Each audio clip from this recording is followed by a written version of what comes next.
Y seguimos aquí en esta maravillosa Feria Internacional de Mujeres del Poder Stronger Together Colombia, la primer feria que tenemos aquí en Medellín. Y serán muchas, porque ha sido grandioso este día. Y escritores de la talla de los que tenemos hoy, el maestro Alexander Cossio. Alexander, muy buenas tardes. Ahora, gracias a ti, a los televidentes, al público que nos acompaña. Bienvenidas. Para mí es un honor estar aquí con Mujeres de Poder, presentando una de mis obras. Entonces vamos a escuchar porque vienen cosas maravillosas. Bueno, bienvenidos. Vamos a hablar un poquito de la historia de esta obra que se llama La Princesa Muda. Esta es mi novela número 16. Fue lanzada el año pasado en la Fiesta del Libro de Medellín, también este año en la FILBO. Y para empezar a ambientar un poquito, hay que recordar que la literatura tiene básicamente tres puntos básicos, sobre todo en el cuento. El cuento, inicialmente nos empezaron a decir que había que tener claro que tenía un inicio, un nudo y un desenlace. Pero ahora, cuando uno va adentrándose en el estudio de la literatura, entiende que eso ha cambiado un poco, que ya no hablamos de inicio, sino de mundo. Ya no hablamos de nudo, sino de espejo, y ya no hablamos de desenlace, sino de revelación. Entonces ese mundo, ese espejo y esa revelación es lo que les quiero ir mostrando lentamente en mi obra.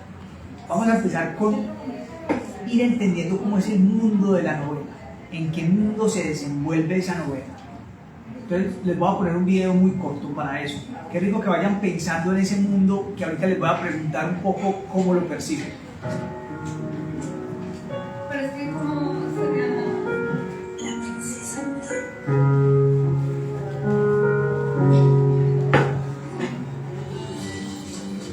Al cielo una mirada larga, buscando un poco de mi vida. Mis estrellas no responden para alumbrarme hacia tu risa. Escuchando esta canción de Celia Cruz, me senté a recordarlo a él. Recordé mi barrio de casitas amontonadas y recordé mi país, el país de los desproporcionados contrastes. Por cada 10 ricos había 90 pobres. El odio triplicaba a la tolerancia. La desigualdad seducía a la justicia y el perdón iba perdiendo carrera porque ganaba la venganza. En este país de contrastes, de alegrías profundas, sucesos aberrantes y tristezas humillantes, nos conocimos él y yo. Entonces empieza a tejer un poco lo que es el mundo de la novela, ¿cierto? En qué mundo se desenvuelve, en qué mundo se desarrolla, cómo son las calles del lugar que se narra. ¿Qué perciben de pronto en lo que pudimos ver en ese video? Que es como una, o sea, hace como una analogía, una descripción, mejor dicho, del entorno en el que vivía y donde se enamoró. Exacto. Eso Exacto. es lo que percibo. ¿Qué más perciben? De pronto, ¿tú qué percibes un poquito en ese primer video? Sí, esta muestra pues como el entorno. Bueno, esta novela es narrada como si volviéramos a los años 1985 a 1993. Es ambientada en las calles de Medellín de esa época, pero obviamente ficcionamos los nombres. En la novela no se menciona Medellín, sino la ciudad del silencio, no se menciona Colombia, sino el país de los contrastes, no se menciona Aranjuez, que es donde realmente sucede, sino que se menciona el barrio de casas amontonadas. Luego de ese mundo va empezando a encontrarse el espejo de la obra, que es con todo lo que se va relacionando, cuando uno se va relacionando con los personajes y con lo que le sucede a los personajes. Entonces vamos a ver 2 videos seguidos, así de cortos, donde vamos a empezar a entender quiénes son los personajes de la novela.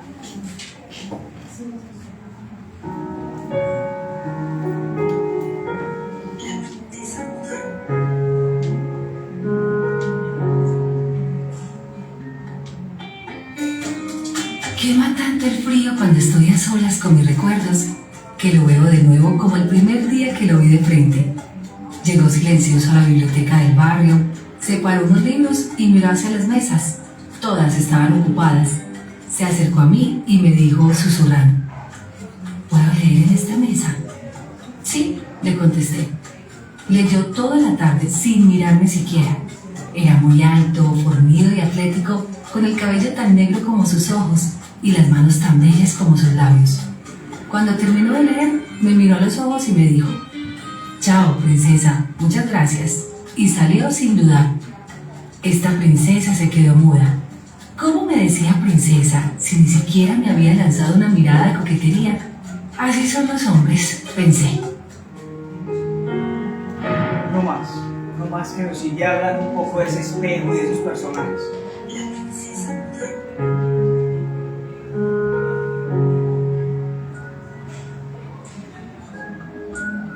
Luis David y yo nos convertimos en grandes amigos. Él era un Romeo enamorado ante tanta Julieta que brilla a sus pies sin necesidad de clavarse ningún puñal. Sus estables relaciones de romanticismo, poesía y sexo le duraban máximo 3 meses con cada chica. La amaba profundamente, pero su estabilidad era tan fugaz como su amor. Era un amor intenso que duraba casi lo que dura un verano. La ciudad del silencio en nuestra juventud era el epicentro de las bandas de sicarios que servían de ejércitos ilegales al principal cartel de la droga. Las esquinas estaban plagadas de muchachos adscritos a alguna banda dispuestos a matar por dinero. El dinero fácil convertía a los niños de 12 o 13 años en aprendices de sicarios que se graduaban con honores como profesionales del crimen a los 15 o 16 si no habían muerto antes.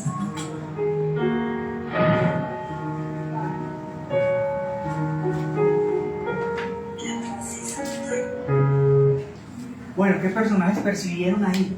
¿Cuáles son los personajes que entran en la novela? Los dos enamorados, ella contando él como, pues como primero fueron amigos y después como la van enamorando. Y otra vez pues... Como su príncipe.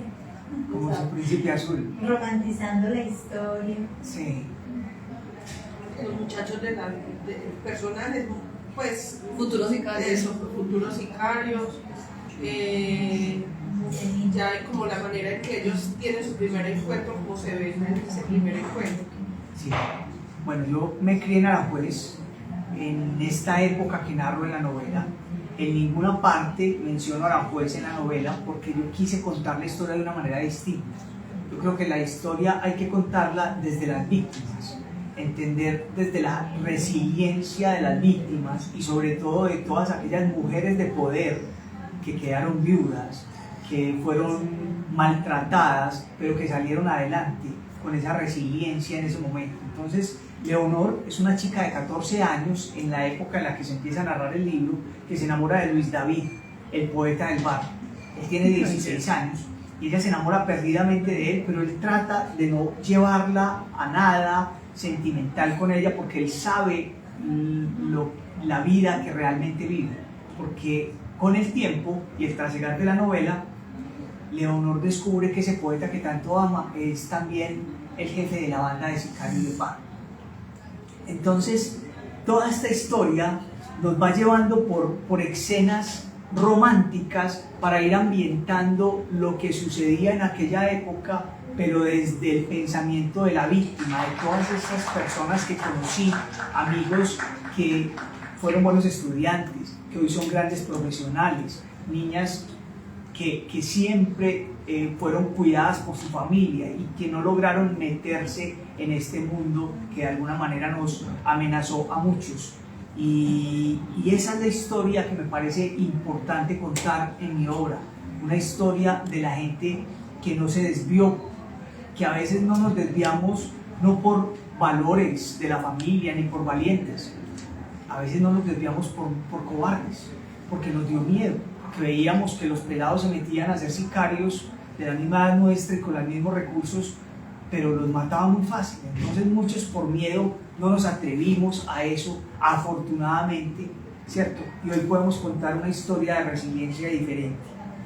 Les voy a leer un poquito uno de los capítulos que más disfruto leyendo. Capítulo 3. El amor de los bandidos. Deslumbraba a lo lejos, casi sin ropa, su curifalda hacía que todo aquel que la mirara pudiera imaginarla desnuda, con su sombrecita hipócrita y con su carita de yo no fui, Inspiraba en las mujeres desprecio y en los hombres deseo. Era una rana disfrazada de princesa. El único que no la miraba era Luis David. Estaba conmigo y hasta en eso era respetuoso. Yuleidi Barreto se le paseaba por el frente constantemente para que él la mirara, pero como no consiguió su objetivo, prefirió hablarle. Hola lindo, ¿qué más? Bien, contestó Luis David, seco como un chamizo. Oye, ¿tú eres el que pasa por mi casa en una DT roja? No sé, ¿por dónde es tu casa? Por los puentes. Ah, de pronto sí, pero esa moto no es mía, es de un amigo. Se ve muy lindo en esa moto. Se quedaron hablando un momento tan extenso como mi ira. Me retiré para fingir que no me importaba. Yo sabía que Luis David no le iba a parar bolas a una grilla de esas. Al rato, cuando volví a acercarme, alcancé a escuchar cómo él le coqueteaba y le decía con un verso de la poeta Alejandra Pizarnik: no quiero ir nada más que hasta el fondo. Esto para contarles que la obra tiene mucho que ver con la poesía. Cuando estudiamos literatura en Barcelona, nos dimos cuenta que había que crear artefactos literarios. Entonces la última parte de la novela es un artefacto literario que va enfocado a entender cómo más de 30 poetas suicidas del siglo XX se pueden llegar a comparar con un sicario urbano. ¿Por qué un muchacho que sale a matar dispuesto a que lo mate ese mismo día puede llegar a tener una misma intención similar a la de un poeta que sale a matarse a sí mismo? Entonces empecé a entender, leyendo toda la literatura del siglo XX, aquellos poetas del siglo XX, que más de 30 poetas se habían suicidado, y empecé a comparar eso con este concepto del sicario romántico y poeta, porque también los conocí. Cuando uno vivió esta época, sabe que había muchachos, o sea, los sicarios no eran tipos con almas negras absolutamente y ya, eran muchachos normales que sabían de matemáticas, leían libros, salían en los actos culturales a cantar, pero se fueron desviando y encontraron que podían matar y ganar dinero. Entonces por eso trato de meterme en esta parte poética de la obra y empezar a encontrar estos elementos que relacionaban a los sicarios quizás con los poetas suicidas que salían también a matarse. Les voy a leer una escena muy linda. Después de ella mucho insistir y de conocer todos sus amores, los amores de Luis David, las mujeres que lo enamoraban y de las que él se enamoraba, la forma como les hacía el amor y todas esas cosas que ella como jovencita de 14 años empezaba a inquietarse y a sentirse seducida por eso, llega un momento en el que ellos empiezan una relación de esta manera. El día de mi cumpleaños me cepillé el cabello y me saqué el copete de algo. Me puse un pantalón de cuero negro apretado, una blusa blanca con hombreras, una chaqueta de blue jean con cadenillas y los Reebok blancos. Me maquillé como las reinas de belleza que salían por la tele y me puse unas candongas grandes y brillantes como mi ansiedad. Luis David había quedado de llegar por mí a las 7 de la noche. Llegó a las 7:02. Parqueó la DT roja al frente de mi casa. Tocó la puerta 3 veces y cuando la abrí, extendió las 15 rosas hasta mis manos diciendo: feliz día, princesa. Mis mejillas parecían rosas, mi corazón espinas. Puse las rosas en agua, me despedí de mi mamá mientras ella me echaba la bendición. Cerré la puerta de la casa y nos subimos en la moto. El viento me besó en la cara todo el camino como si fuera mi mejor amante. Llegamos al bar. El gorila que controlaba la puerta era amigo de Luis David. Entramos sin problema. La Fuma de ayer era un bar famoso ubicado en una de las avenidas principales de la ciudad. Era el mejor bailadero de salsa dura. Ese sótano de poca luz, música sudada y fotos de cantantes iluminados como santos me hizo hervir la sangre. Bailamos como si fuéramos novios, hablamos como amigos y nos miramos como si nos besáramos. La moto Nos llevó flotando en medio de la noche hasta mi casa, parados al lado de la puerta, antes de abrirla, debajo de un firmamento que destellaba.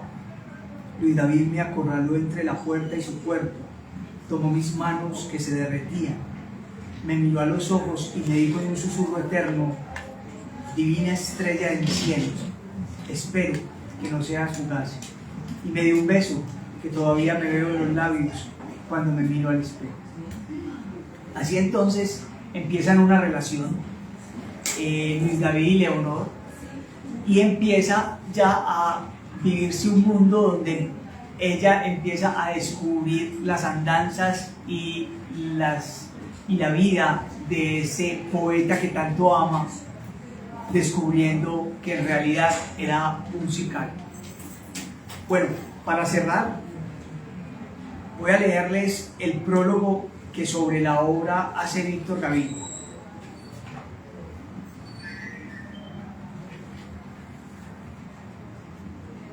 ¿Conocen a Víctor Gaviria? Sí. Entonces vamos a buscar acá el prólogo.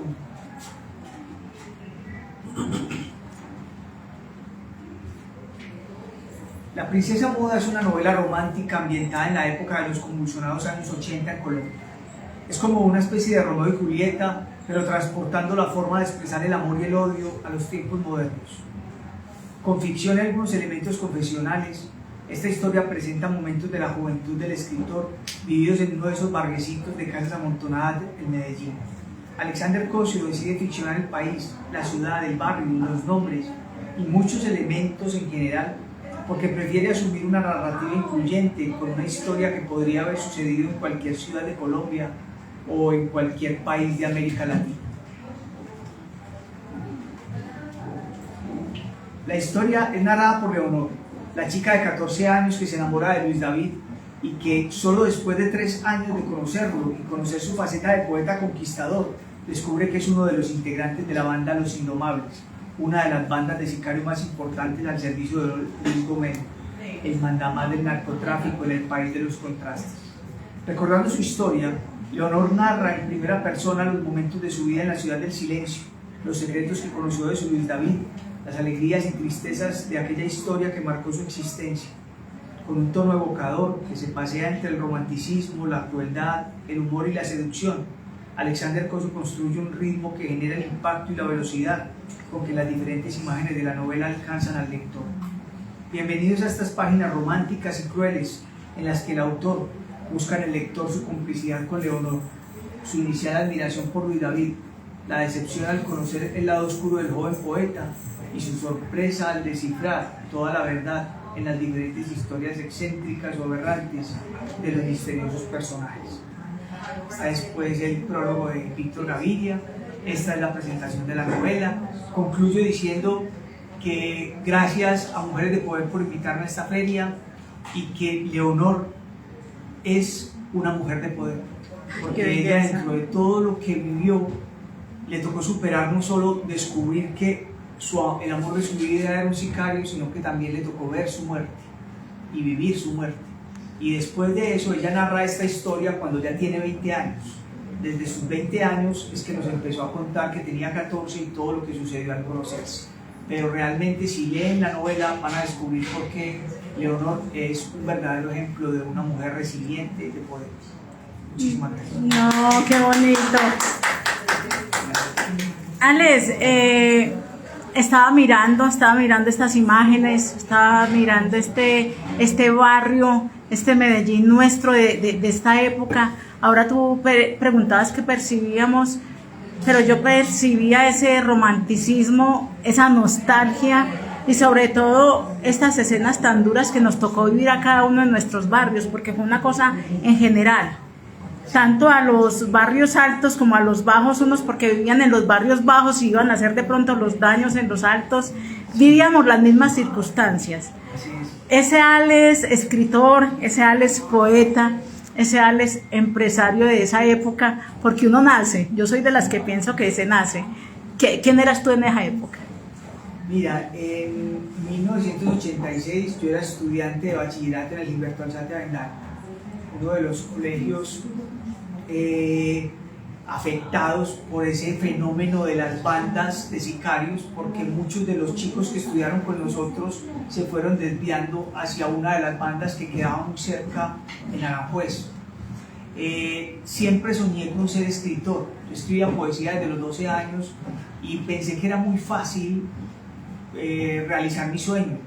Yo dije, no, pues esto es fácil, yo termino bachillerato y logro terminar bachillerato, me presento a la Universidad de Antioquia, estudio periodismo y claro, voy a ser escritor, facilísimo. Y resulta que justo el año en el que terminaba bachillerato mis papás se separan. Entonces mi mamá me dice, cuando le digo que voy a estudiar en la Antioquia, me dice, no puedes presentarte a la, necesito que trabajes. Entonces yo empiezo a trabajar y afortunadamente me empezó a ir muy bien. Empecé a trabajar en otros temas, en otras cosas. Y con el tiempo empecé a ser ejecutivo comercial de una compañía, luego fui gerente de un grupo de medios muy importante y con el tiempo esculqué el bolsillo de los recuerdos y me pregunté dónde quedó mi sueño de ser escritor.